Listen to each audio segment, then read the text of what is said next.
Even लोग कुछ लोग कह रहे थे कि मीनाक्षी लेखी ही बन सकती हैं। किसी का अपना नाम ले लीजिए, का मुझे नहीं लगा, लगा लीजिए। मुझे नहीं मैं कह रहा हूँ बीजेपी सरप्राइज कर सकती है, चौंकाने वाले जिसको आप सोचते और बीजेपी सरप्राइज कर सकती है। बीजेपी में फैसला बस 2 लोगों को लेना है, एक प्रधानमंत्री मोदी, एक अमित शाह। जो वो चाहेंगे वही मुख्यमंत्री बनेगा। तो आपने तमाम चर्चाएं सुनी। दिल्ली में सीएम कौन होगा उसकी चर्चा हमने की। शाम को एक बड़ी कहते हैं ना रैली है, प्रधानमंत्री नरेंद्र मोदी की, और वहां पर जो जश्न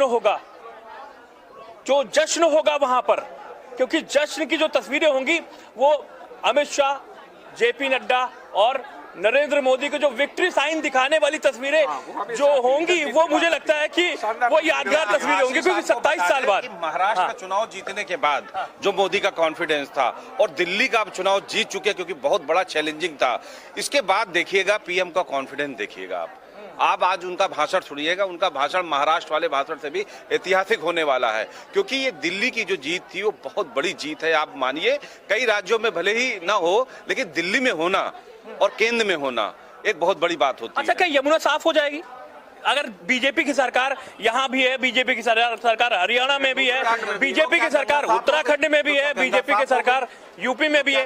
लेकिन नहीं, एक बात मैं बताऊंगा आपको। नहीं, मैं बताता हूँ, गंगा साफ हुई है। गंगा, आप अगर गंगा को देखेंगे, मैं अपने घर जाता हूँ, अपने घर जब जाता हूं कानपुर के उस गंगा पुल से मैं जब गंगा नदी को देखता हूं तो वाकई में वो साफ दिखती हैं, दिखाई पड़ती हैं। बहुत सारे प्रतिबंध लगा दिए गए हैं, कोई फूल नहीं फेंकेगा, कोई लाशों को ऐसे बहाएगा नहीं, गंगा साफ दिख रही है, ये तो है। क्या यमुना भी साफ होंगी? मुझे लगता है नहीं, ये नहीं कह सकते। बहुत दिन नहीं बचा हुआ। इसी साल फरवरी है ही, नवंबर, दिसंबर या अक्टूबर, जब आपका दिवाली का त्योहार होगा, इसका जब छठ देख लीजिएगा, तस्वीर वही होगी, झाग तस्वीर वही झाग वाली दिखेगी। देखिए एक्चुअली है क्या कि औद्योगिक कचरा जितना निकल रहा है दिल्ली से, हरियाणा से, यमुना को प्रदूषित करने की सबसे बड़ी वजह औद्योगिक कचरा है। अगर इसका कोई प्लान करें इसे निस्तारण करने का, तभी यमुना साफ हो सकती है। कोरोना का टाइम हमने देखा है कि कोरोना टाइम कोरोना जब था, जब हम यहाँ ऑफिस आते थे, उस टाइम की बात है, जब ये जो बीएनडी वाला पुल है, जब हम वहां से आते थे तो देखते थे कि यमुना गंदी थी। उसके बाद जब कोरोना चलता रहा, तमाम प्रतिबंध, लॉकडाउन लगते रहे, तो यमुना का पानी नीला दिखाई देने लगा, यानी कि साफ सुथरा दिखाई देने लगा। जो आशीष बात कर रहा है कि जो केमिकल उसमें डाला जा रहा है उसकी वजह से इंडस्ट्री बंद थी। इसलिए देखिए, इसके लिए बहुत बड़ा प्लान करना पड़ेगा, बहुत सोचना पड़ेगा, क्योंकि जितना भी बड़े शहरों का पानी है वो नदियों में गिरता है। इस बात को आप चाहे गंगा हो चाहे यमुना हो, जितने भी बड़े शहर, क्योंकि उसके पहले कोई भी व्यवस्था नहीं है। जो भी नाले होते हैं, शहर का पानी, कचरा, सीवरेज, सारा पानी या तो उसके लिए ट्रीटमेंट प्लांट नहीं है, कोई व्यवस्था नहीं है, लगे हैं, प्लांटों पे खर्च हो रहा है, करोड़ों रुपए खर्च हो रहा है, लेकिन वो ट्रीटमेंट उतना नहीं कर पाते जितना होना चाहिए। मतलब कचरा फैलाना वाला 100% है, ट्रीटमेंट प्लांट है 20% के लिए, तो कैसे उसको पूरा कर सकता है? मोदी जी के पास प्लान है इसका। साबरमती का आपने उदाहरण देखा, साबरमती का उदाहरण मत दीजिए, और यमुना गोमती का भी उदाहरण मत दीजिए, क्योंकि साबरमती एक लंबाई इतनी नहीं, लंबाई भी नहीं, लंबा नहीं कर पाती है। कितने महानगरों से होकर गुजरे, वो अलग नहीं। साबरमती के साथ दिक्कत, अच्छी बात ये है, और कुछ कमियां ये है कि साबरमती रिवर फ्रंट जितना है वहीं साबरमती साफ है, ठीक है, आधा किलोमीटर 1.5 किलोमीटर, उसके बाद आगे पीछे जाइए तो लखनऊ में यही गोमती के साथ जो बात आप बोल रहे हैं ना कि आधा किलोमीटर 1 किलोमीटर तक साफ है, यही हाल गंगा जी का भी है। आप कानपुर के रहने वाले, आपके पता, मैं बनारस का रहने वाला हूँ, तो मैं भी उधर से गुजरता हूँ। तो यमुना में गंगा में थोड़ी सफाई है, थोड़ी तरीके से नहीं है, जिस तरीके से नहीं है, थोड़े से काम चलता नहीं है ना, कुछ काम तो चलेगा नहीं। और रही बात से हम कुछ नहीं से तो कुछ बेहतर है, फिर वही इसमें डिबेट करने का कोई मतलब नहीं है, केमिकल तो नहीं है, इतना निष्कर्ष नहीं निकलेगा, क्योंकि सियासत मुद्दों पे नहीं होता है कभी भी। सड़क, नाली, आम आदमी की जनता, इस पर कभी सियासी वोट नहीं पड़ा है। इस पर सियासत की जा सकती, नारेबाजी हो सकती, रैलियां हो सकती है, आरोप लगाए जा सकते हैं, लेकिन इससे कोई जीतता हारता नहीं है। आप कोई भी उदाहरण कहीं का भी देख लीजिए। नहीं, लेकिन जिस तरह से बीजेपी आई है, चुनाव लड़ना जीतना एक दूसरा ट्रेंड है, मुद्दे जो होते, मुद्दे उठाना, उन मुद्दों पे डिबेट करना, बहस करना, वो अलग चीज है। जनता का परसेप्शन तो बदलता है ना, ऐसा तो नहीं है कि नहीं आप नहीं बदलता। सबसे बड़ा जनता का परसेप्शन बदलता है, इस वजह से यमुना का मुद्दा उठाया बीजेपी ने, परसेप्शन बदला। बीजेपी के लिए दो बड़े चैलेंजेस है कि यमुना, एक पॉल्यूशन, जो एयर पॉल्यूशन जो हम झेलते हैं दिवाली के आसपास, देखते हैं कि इस बार वही मैं पूछ रहा हूँ, इस बार कम हो जाएगा। पटाखे यही था ना, पटाखे दगाना बंद कर दिया जाएगा। नहीं हो सकता है। फिर कैसे दीपावली में बीजेपी कैसे बैन करेगी? तब तो और ज्यादा हो सकता है। तो अब तमाम सवाल खड़े होते वाले हैं। तो फिर भी दिल पे पत्थर रख करके कई बार बैन लगाने की कोशिश की। यमुना का बीजेपी कैसे लगाएगी बैन? यमुना का पानी, तो वही मैं कह रहा हूँ कि पॉल्यूशन और इनके लिए बहुत बड़े प्रोजेक्ट में बहुत बड़े उस पर काम करना पड़ेगा। ये सिर्फ बातों से, मुद्दों से ऐसे नहीं ये हटने वाले हैं। देखिए क्या क्या लगता है कि जो फ्री वाली जो सबने फ्री बांटी चीजें, पानी ले लो फ्री, बिजली ले लो फ्री, फ्री ये फ्री, क्या बीजेपी आएगी तो क्या फ्री में भी कोई स्टार लगा देगी, शर्तें लागू? फिलहाल तो नहीं था, लेकिन नहीं, मुझे लगता है कि फ्री में जो फॉर्मूला फ्री का है स्टार, उसमें भी बीजेपी एक स्टार लगाएगी छोटा सा, कि शर्तें लागू हैं, इतने रुपए से इतने हाँ, कमा लेगा, कुछ ना कुछ गेम होगा। और इनकम टैक्स का भी आ जाइए ना, इनकम टैक्स का भी जो है बिल जो पेश होगा, जो 12 लाख वाली बात है, क्या इसमें भी कोई स्टार लगा रहेगा? क्या इसमें भी कोई अभी पेच बाकी है कि 12 लाख तक फ्री है? लेकिन ऐसा नहीं, ऐसा नहीं, विधेयक लाना और जो बिल लाने की बात है वो क्या है, जो समस्याएं आती थी आईटीआर फाइल करने में, टैक्स भरने, जो पूरा प्रोसेस होता, उनको बारीकियों को दूर करने के लिए है। आम आदमी को ऐसे भी समझ नहीं आता है। हाँ, उसके लिए नहीं है कि उसमें कोई बिल लाया जा रहा तो उससे आपको डायरेक्ट कोई बेनिफिट मिलने जा रहा है। ये हो सकता है सब्जी वाला अगर 12 लाख ऐसे कमाता है, या फिर जो नौकरी पेशा वाला है 12, कुछ ना कुछ मुझे लगता है कुछ ना कुछ बिल को देखना पड़ेगा, उसमें भी कोई ना कोई झोल हो सकता है। आशीष? नहीं, मुझे नहीं लग सकता। प्रधानमंत्री मोदी हमेशा हर रैली में, लोकसभा के अंदर, राज्यसभा के अंदर, हर जगह ये बोलते रहे कि मैंने 12 लाख हमेशा हर स्पीच में बोल रहे हैं। अगर ऐसा कुछ करेंगे तो उनकी क्रेडिबिलिटी पर सवाल खड़ा होगा। बजट के दौरान संसद में कहा गया है, तो मुझे नहीं लगता जो 12 लाख रुपए वाला है उस पर स्टार तो नहीं लगने वाला है। स्टार नहीं लगेगा, क्योंकि वो मतलब बजट में अनाउंसमेंट होता है तो वो प्रोसेस है एक, तो वो मिलेगा। उसमें वो हो सकता है कि किसी को मिले, किसी के बाद डॉक्यूमेंटेशन ना कर पाए, वो अलग चीजें हैं, लेकिन जो 12 लाख का है क्राइटेरिया वो मिलेगी छूट। उसमें कोई जो स्टार वाली बात है, वो योजनाओं में स्टार की बात हो सकती है, जो योजनाएं देने में, जैसे केजरीवाल बोले थे महिलाओं को 2100 देंगे, बीजेपी ने कहा था हम 2500 देंगे, तो हो सकता है उसमें क्राइटेरिया कर दे कि लाख रुपए जिसकी आमदनी हो, जिसकी सालाना इतनी आमदनी हो, जिसकी गरीबी रेखा से ऊपर हो, नीचे हो, ये सब क्राइटेरिया हो सकते हैं। हमारे साथ सुंदरम जी हैं। क्या सीएम कौन दिख रहा है? सीएम तो अभी बीजेपी में सीएम का चेहरा सोच पाना बहुत ही मुश्किल होता है। किसी को भी कभी भी चुपके से वो सीएम बना देते हैं, चुपके से सीएम बना देते हैं। और फिर राज कौन करेगा, शासन कौन करेगा? फिर शासन तो बीजेपी ही करेगी। शासन बीजेपी करेगी। वजह क्या रही जीत की, हार की? हार की वजह तो अरविंद केजरीवाल के लिए जो पिछले जो 5 साल थे, उस 5 साल के दौरान बहुत अच्छा काम किया था, नो डाउट। लेकिन ये जो 5 साल बीते हैं उसमें मतलब ग्राउंड लेवल पर बिल्कुल भी काम नहीं किया। आप दिल्ली के हालात देख लो, सीवर या पानी और बाकी चीज़ें जो है ना, जस की तस पड़ी हुई। स्कूलों में भी कोई इम्प्रूवमेंट नहीं हुआ, ना तो स्वास्थ्य में इम्प्रूवमेंट हुआ। जो मोहल्ला क्लिनिक इन्होंने बनाया था उसके हालात बहुत बेकार है। देखिए, मैं बताऊं, हार की सबसे बड़ी ओवर कॉन्फिडेंस में थे केजरीवाल। केजरीवाल को ये लगता था कि जेल जाने से आदमी हीरो बन जाता है। हम कुछ करें न करें, हम सिर्फ ये कह देंगे कि ए जी साहब जी, सामने वाले जी ने ये किया है, गलत है, वो गलत है। तो आरोप और प्रत्यारोप की राजनीति, आप आरोप मत लगाइए, आप अपने ढंग से काम करते रहिए। आपको लाए थे, उस राजनीति को बदलने के लिए लाए थे। अगर आप भी वैसी राजनीति करने लगेंगे तो आपको क्यों लाएगा कोई? आपको लाया इसलिए गया था कि आप राजनीति को बदलेंगे, उसकी दिशा और दशा को बदलेंगे। फॉर्मूला उन्होंने वही इस्तेमाल किया जो 2000 करती थी, जो 2013 में इस्तेमाल किया था कि शीला दीक्षित भ्रष्टाचारी है, अन्नू टंडन भ्रष्टाचारी है, अडानी अंबानी का भी नाम लेते थे, सब भ्रष्टाचारी हैं। तो क्या किया शीला दीक्षित के खिलाफ केस किया? किसी के खिलाफ केस किया इन्होंने? ये तो कहते थे कि हम इनको अंदर कर देंगे, उनको अंदर कर देंगे, ये भ्रष्टाचारी। कभी कोई मुद्दा उठाया 10 सालों में? क्या अडानी के खिलाफ कोई इन्होंने मुद्दा उठाया? नहीं उठाया। किसी के खिलाफ केस कराया? नहीं कराया।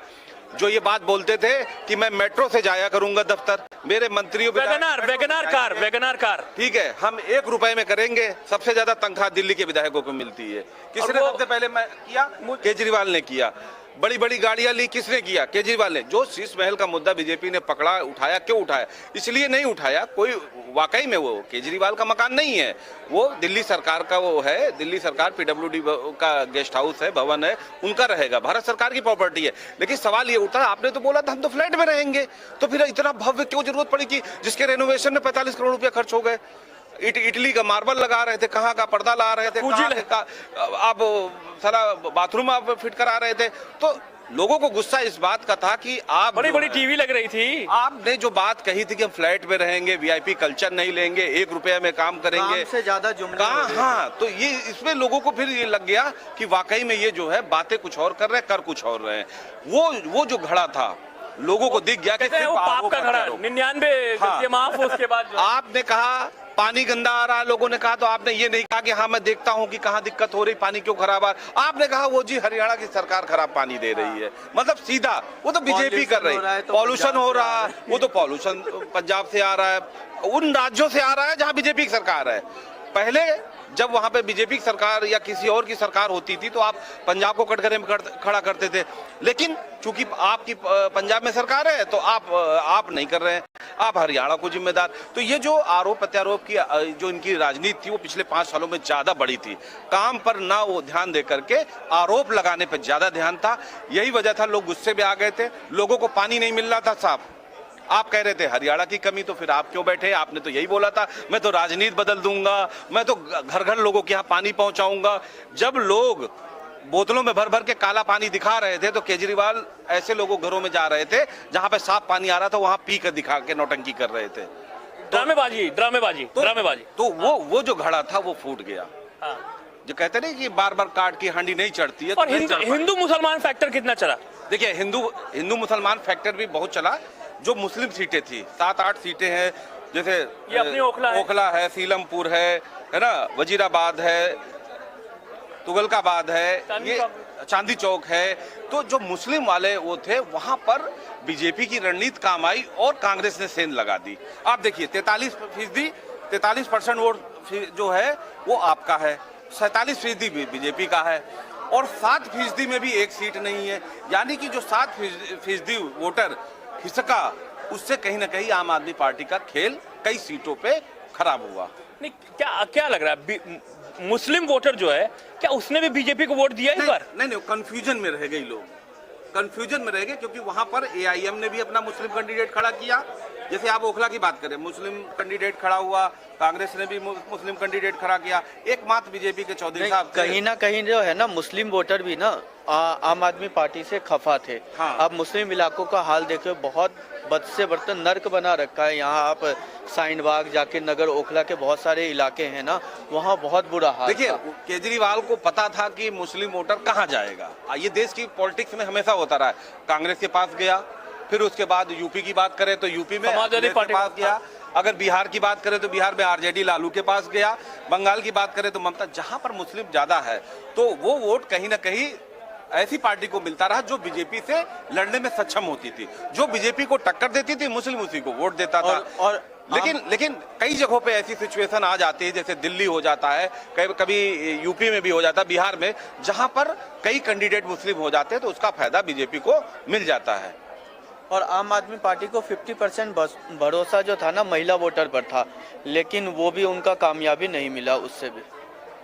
क्योंकि उनको भी जिस हिसाब से वो सोच रहे थे हमारी जो 50% महिलाओं को हम फ्री योजनाएं और खाते में हम पैसे दे दें, उनसे हमें ना वोट मिलेगा, लेकिन वो भी उनका सफल नहीं हुआ। तो देखिए ये जो मुस्लिम वोटर वाली बात की ना, मुस्लिम वोटर इसलिए नाराज था लेकिन उनके पास विकल्प नहीं था। मुस्लिम वोटर नाराज था, कांग्रेस जीतने वाली कंडीशन में नहीं थी, बीजेपी को देना नहीं था, तो अब वो मजबूरी में किसको देते, तो वो आम आदमी पार्टी को देते। तो कहीं ना कहीं कंफ्यूजन था, कुछ बढ़ गए, उसका भी फायदा कहीं ना कहीं मिला बीजेपी को। हमारे साथ दीपांशी आएंगे, दीपांशी को भी बुला लेते हैं क्योंकि दिल्ली बुराड़ी की रहने वाली हैं ये, और पॉलिटिक्स की थोड़ी बहुत इनको समझ है। और इन्होंने वोट किसको दिया है, सीएम किसको चाह रही हैं आप? प्रवेश वर्मा ही अभी उभरते हुए दिख रहे हैं कि महिला नहीं, प्रवेश वर्मा अमित शाह प्रवेश वर्मा उभरते दिख रहे हैं, लेकिन आपको मुझे लग रहा है जुकाम है, तो क्या मोहल्ला क्लिनिक में आप दिखाने जाएंगे बुराड़ी वाले में? बिल्कुल नहीं, बिल्कुल नहीं। क्यों, क्या हो गया? मेरे को भरोसा ही नहीं उन दवाइयों पे, तो क्यों ही जाऊंगी ना। और ना मेरे बुराड़ी में कोई मोहल्ला क्लिनिक है। नहीं, केजरीवाल क्यों हारे जब मोहल्ला क्लिनिक बहुत बढ़िया चल है ही रहा था, वर्ल्ड क्लास। वो बीजेपी की है, वो बीजेपी की है यार, है ही नहीं। वो बीजेपी का वोट देके आई, उसे क्यों पूछ रहे हैं उल्टा? दिल्ली में बढ़िया पानी आ रहा था, पर है मुफ्त ही मिल रही थी सारी नहीं, पर चीजें। है ही नहीं मोहल्ला वो क्लिनिक। हर बीजेपी जगह का वोट देके आई नहीं। भैया, क्यों उससे पूछ रहे उल्टे सवाल? उसे बीजेपी नहीं, का ये तो पूछ रहे कि बीजेपी हारी क्यों, आम आदमी मैं पार्टी ये क्यों बताती हारी? हूँ ना बीजेपी जीती क्यों। देखो आप, ये जो होता है ना नहीं, ऐसे बीजेपी जीती क्यों? इन्फिनिटी इसपे- साइन इसपे- देखा आपने? इसपे तो एक मोदी जी दूसरे शाम को को बताएंगे follow हम क्यों करता है। जीते। नहीं मैं नहीं, बताती हूँ, केजरीवाल क्यों हारे ये बता दो। मेरी आवाज आज थोड़ी तेज नहीं निकल पाई थी नहीं, माइक ललित पे ठीक जा रही सर, वहाँ। बिल्कुल हाँ, इसीलिए मैं बताती हूँ। केजरीवाल ने क्या करा, मोदी को फॉलो किया, तो वो धीरे धीरे पॉलिटिक्स सीखे और जैसे जैसे मोदी जी बताते गए वैसे वैसे करते गए तो वो जीते। अब मोदी जी और बीजेपी ने क्या करा, दिल्ली की पॉलिटिक्स के लिए केजरीवाल को फॉलो किया। जैसा जैसा उन्होंने बोलते गए वैसा वैसा मोदी जी आकर के बोलते गए और अब बीजेपी को फायदा हो गया। उन्होंने कहा 2100, उन्होंने कहा 2500, उन्होंने कहा झुग्गी झोपड़ी हटा देंगे, हमने कहा एक बस्ती को हाथ तो नहीं आप रेवड़ी लगाएंगे, बांटेंगे, हम उससे ज्यादा हम रेवड़ी उससे बांट बांटेंगे। देंगे। अब जब दिल्ली वालों को रेवड़ी चाहिए तो रेवड़ी ले लो, मतलब सियासत में और काट देख लो, क्या है? झुग्गी झोपड़ी वालों को 5 रुपये में खाना देंगे, खाना देंगे। 5 रुपये में कोई खाना। झुग्गी नहीं टूटेगी, ये मोदी ने वही सबसे जहाँ- बड़ा बयान दिया था। जहाँ झुग्गी वहीं घर, हाँ, मतलब यही इसका मतलब ये जनता था को- कि झुग्गी नहीं टूटेगी। जनता को मतलब ऐसा सपना दिखा दिया हाँ। कि बीजेपी वाले आएंगे, अपना मिस्त्री और वो बुलडोजर लेके मेरा घर गिराएंगे, मैं वहीं खड़ा रहूंगा, सामान हटाऊंगा, और बना मेरा देंगे घर बन मकान। जाएगा और मैं अपना सामान वहां शिफ्ट कर दूंगा। देखिए, है ना? मोदी का मिडिल क्लास के लिए ये बयान कि टैक्स में राहत और झुग्गियों को या नीचे वाले तबके को ये ऐलान किसी का मकान नहीं टूटेगा।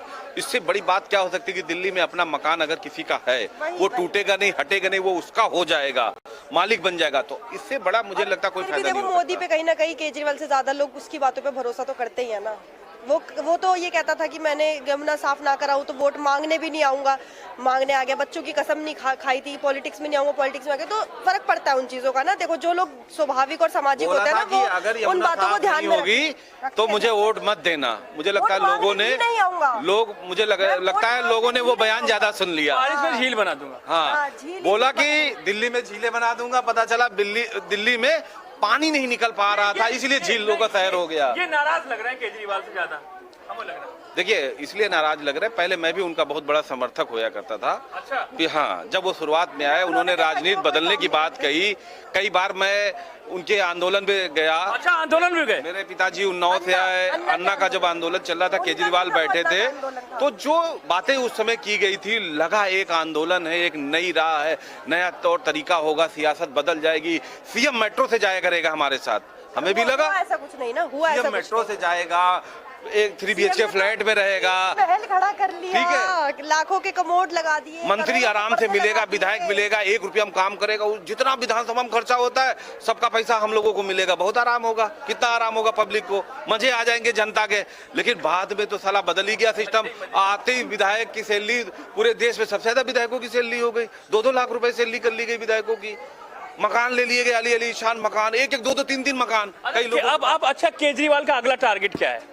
अगला टारगेट क्या है केजरीवाल का, आम आदमी पार्टी का? अब अगला टारगेट क्या हो सकता है? संन्यास ले लेना चाहिए देखिए, बस। पंजाब, नहीं, संन्यास। पंजाब को बचाना, पंजाब के किले को। अरे वो तो कह रहे थे पूरे देश में हम आगे बढ़ेंगे, सबसे बड़ी पार्टी बनने वाले थे। लेकिन अब मुझे लगता है कि जैसे घड़ा भर गया है और खुद केजरीवाल का हार जाना सबसे बड़ी, मतलब एक तरीके से माने उनके लिए आत्मचिंतन उनको करना चाहिए कि उन्होंने क्या किया है। आत्मचिंतन करना चाहिए और घमंड नहीं करना चाहिए। सबसे बड़ी बात घमंड। सियासत में घमंड किसी का नहीं चलता। घमंड सबका चूर होता है, इसलिए डाउन टू अर्थ रह के अपनी बात अगर वो कर सकते हैं, जनता के पास जा सकते हैं, तमाम उनके पास ऑप्शन है। कोई राजनीति में कहते हैं ना कि कभी किसी का वक्त, कभी किसी को राजयोग, कभी किसी को बनवास, तो ऐसा होता रहता है। सवाल ये है कि दिल्ली की सत्ता संभालेगा कौन? क्या वीरेंद्र सचदेवा सीएम बनेंगे, परवेश वर्मा सीएम बनेंगे, मनोज तिवारी सीएम बनेंगे, या कोई दिल्ली में बीजेपी या अमित शाह या प्रधानमंत्री नरेंद्र मोदी कोई नया चेहरा लेकर आएंगे, कोई नया चेहरा सामने आ जाएगा? क्या डिप्टी सीएम फॉर्मूला भी लागू होगा? कमेंट करके आप बताइए और इंडिया न्यूज के इस वीडियो को लाइक करिए, शेयर करिए, सब्सक्राइब करिए और बताइए।